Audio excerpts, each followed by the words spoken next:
আরমান এবং তার ছোট্ট একটি টিম, যারা সবাই কিনা মূলত ছিল ওশিয়ানগ্রাফার। তাদের মূল কাজ হচ্ছে সাবমেরিনে করে সমুদ্রের তলদেশে যাওয়া এবং সেখানকার বিভিন্ন বিষয় নিয়ে রিসার্চ করা।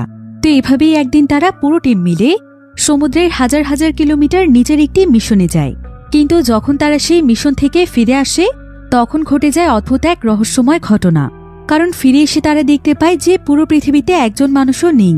পুরো পৃথিবীর সমস্ত জায়গা ফাঁকা পড়ে আছে এবং সমস্ত পৃথিবীর মানুষ মারা গিয়েছে, আর তারাই এখন ছিল পৃথিবীর শেষ জীবিত মানুষ। কিন্তু এই এক রাতের মধ্যে তাদের সঙ্গে এমন কি ঘটেছিল? কেনই বা পৃথিবীর সমস্ত মানুষ এভাবে গায়েব হয়ে গিয়েছে? আর পৃথিবীতে এখন যারা বেঁচে আছে তারাই বা এখন কি করবে? তারা কি এই মানবহীন পৃথিবীতে সার্ভাইভ করতে পারবে? সেটাই আমরা দেখব আজকের এই মুভিটির গল্পে। তাহলে চলুন ঘুরে আসা যাক অদ্ভুত এক রহস্যময় মানবহীন পৃথিবীর গল্প থেকে। তো গল্পটি শুরু হয় একটি মিলিটারি রিসার্চ সেন্টারে, যেখানে আমরা অ্যামি নামক একটি মেয়েকে দেখতে পাই। অ্যামি ছিল এখানকার একজন লেফটেন্যান্ট, আর সে এখানে প্রতিদিনের মতোই মিলিটারি রিসার্চ সেন্টারে স্যাটেলাইটের ডাটা চেক করছিল। কিন্তু আজকে তার কাছে স্যাটেলাইটের ডাটাগুলো অনেক অদ্ভুত মনে হচ্ছিল।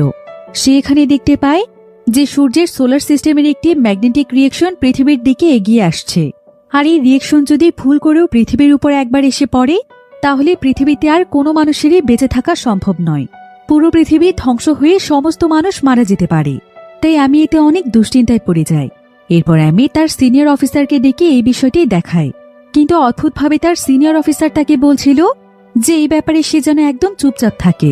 তবে আমি অনেক ভালোভাবেই বুঝতে পেরেছিল যে পৃথিবীর দিকে ভয়ানক এক বিপর্যয় ধেয়ে আসছে। তাই আমি সেদিন দ্রুত তার বাড়িতে ফিরে এসে তার প্রত্যেকটি রিলেটিভসদেরকে ফোন করে, আর সে তাদের সবাইকে বলে যে যত দ্রুত সম্ভব এমন কোনো জায়গাতে গিয়ে লুকিয়ে পড়তে যেখানে কোনোভাবে সূর্যের আলো পৌঁছয় না, যেমন মাটির নিচের কোনো আন্ডারগ্রাউন্ড, কোনো বাংকার এবং অন্ধকার ধরনের জায়গাগুলোতে তাদেরকে আশ্রয় নিতে বলে। কিন্তু এমন সময় দেখা যায় যে অ্যামির বাড়ির দরজায় বেশ কয়েকজন সোলজার এসে নক করে। অ্যামি এতে ভীষণ ভয় পেয়ে যায়, আর সে তার প্রয়োজনীয় কিছু জিনিসপত্র নিয়ে তার বাড়ির পেছনের দরজা দিয়ে সেখান থেকে পালিয়ে যায়। অন্যদিকে আমরা আরমান নামক একজন ছেলেকে দেখতে পাই। আরমান পেশায় ছিল একজন সাবমেরিন ইঞ্জিনিয়ার। সাবমেরিন সম্পর্কিত সমস্ত ব্যাপারে তার অনেক দক্ষতা রয়েছে। তো আরমান যখন তার কাজে ব্যস্ত ছিল, ঠিক তখনই সেখানে ভিক্টোরিয়া নামক একটি মেয়ে আসে। ভিক্টোরিয়া ছিল আরমানের এক্স গার্লফ্রেন্ড।